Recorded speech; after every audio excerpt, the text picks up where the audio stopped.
Morning, all. So let us discuss what St. Louis might end up losing when Seattle comes into the league next year. And it's an interesting list with St. Louis, and there's a lot of depth here. So for a team with a lot of depth, there's the possibility you end up losing a pretty good player. And I was torn on whether to go with a 4-4 setup, go with a 7-3 setup, or potentially you can just protect 8 forwards. So I looked at all three and I went, it's going to be a 7-3 setup. So you end up exposing probably some pretty good forwards here. You protect O'Reilly because you do. You protect Braden Shen for the same reason. Jaden Schwartz, obviously the same thing. So those are three automatics. Perron, same thing. David Perron gets protected. I know he ended up going to Vegas. Maybe he ends up going to Seattle. I don't think so. Barbashev, I think you protect Barbashev. I do. I think the upside is still there.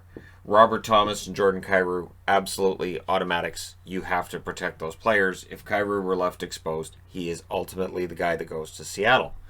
So why leave the other guys exposed? Glad you asked. Tarasenko, he's coming off of his third shoulder surgery. He's under that $7.5 million cap hit for a while longer. Might be better to have Tarasenko on the exposed list, and that would be I know that would be a tough pill for St. Louis fans, for the team, that $7.5 million cap hit, especially if he's not 100% after he comes back from that shoulder surgery.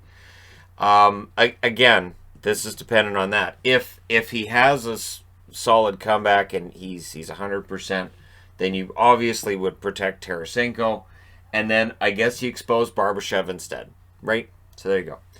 Steen's probably going into his last year. Sammy Blais might be an interesting pickup for Seattle. Sundqvist, I think Sundqvist has some scoring upside there too. Zach Sanford, he showed at points last year that he can score. And so Sanford might be a solid pickup for Seattle. Bozak, I can't see Bozak being the guy. I can't see Clifford either, but, Clifford's toughness, never underestimate what an expansion team might see with that.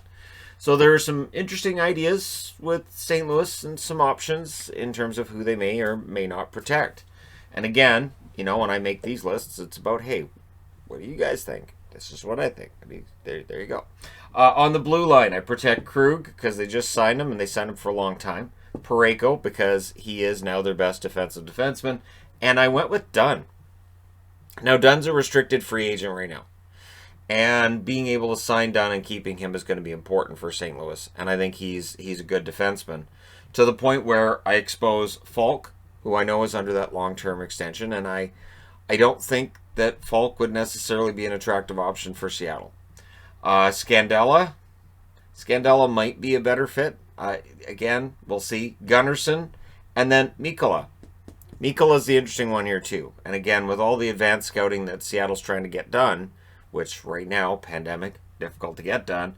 Mikkola could be one of those guys who maybe slips through the cracks for St. Louis, and Seattle says, all right, we'll take him. And in net, of course, you're protecting Binnington, which means Husso, who's going into his first season as a projected backup. Maybe Husso ends up being a steal as well. So there's some interesting options for Seattle all throughout the St. Louis lineup. And so it will be interesting to see if maybe they protect Sanford and leave Barbashev out there. But I can't see Perron being exposed. I can't see a situation where any of Schwartz, Shen, O'Reilly, Thomas, or Kyrou are left out there. I just can't see it.